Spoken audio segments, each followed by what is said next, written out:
Money doesn't respond to emotions, excuses, or hard work alone.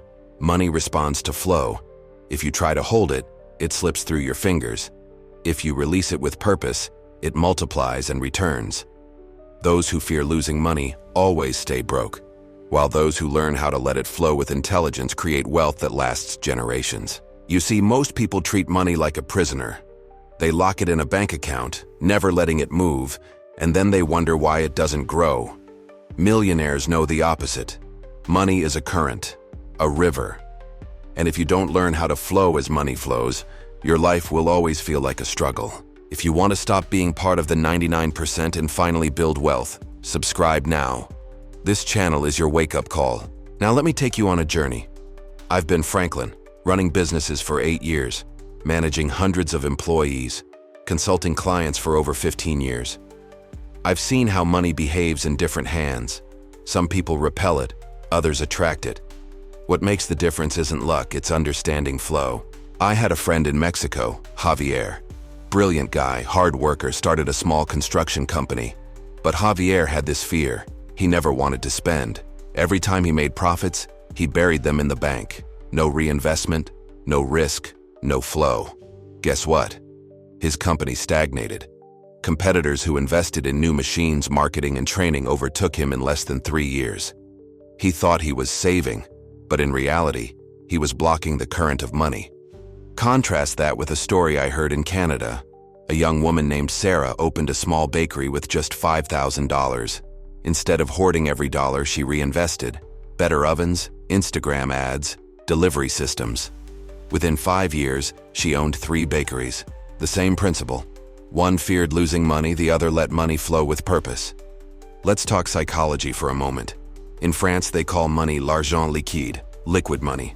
The very word shows its nature, fluid, moving, alive. And in the US, most millionaires I've met laugh at the middle-class obsession with saving. Saving is not bad, but saving without flow is financial suicide. It's like trying to build muscles by eating once a week. Now I want to ask you, how do you see money?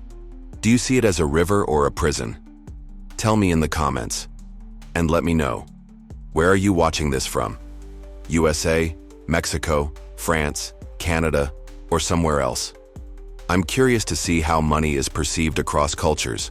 When I give lectures to young entrepreneurs, I always tell them, the first rule of wealth is circulation. Money that sits, dies. Money that flows, grows. But here's the key. You must control the direction of the flow. Like a dam that directs water into turbines, you must channel your money into assets, investments, skills, networks. Otherwise, it just leaks away in useless consumption. I remember once consulting for a wealthy businessman in Paris. He told me something unforgettable. Franklin, money is like champagne. If you keep shaking it in fear, it explodes and disappears. If you pour it carefully, it fills every glass and brings joy. He was right. His investments weren't reckless, they were strategic. At this point, let me pause. My team and I put time, logistics, and expertise into creating videos like this. If you find value in what I'm telling you, consider subscribing now. It's a way of encouraging our work, and I promise, you'll always get powerful advice that may change your financial destiny forever. Subscribers also get my first responses in the comments, so let's connect. Now let's go deeper. How do you actually flow with money in your daily life? First, reinvest at least 20% of what you earn. Don't let your money die in a checking account. Buy books, courses, tools, assets, things that create more value. Second, give strategically.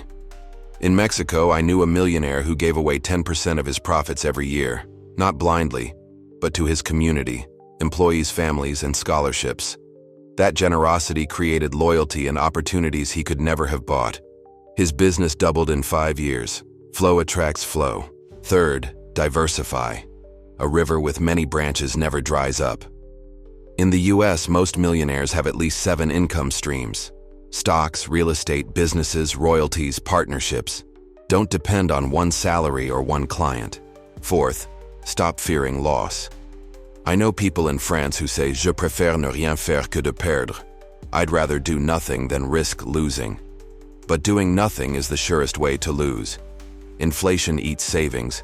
Opportunities vanish. Time passes. Fifth, embrace technology. I'm a tech fan.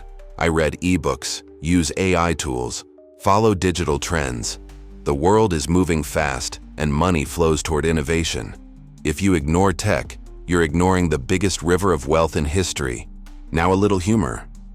I once had a client in Canada who said, "Franklin, I don't want to invest because I don't want stress." I laughed and told him, "So you'd rather have the stress of being broke? Pick your stress." He eventually invested in a rental property, and today he thanks me every time we talk. The truth is simple.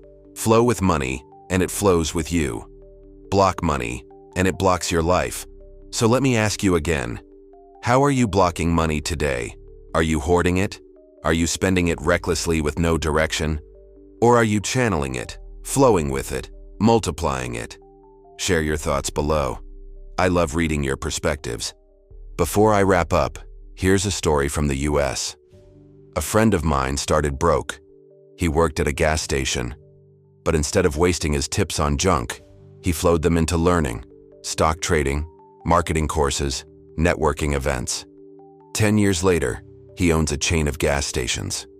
The flow never stopped because he never blocked it. And you have the same choice. Either be like Javier, stuck in fear, or like Sarah, flowing into abundance.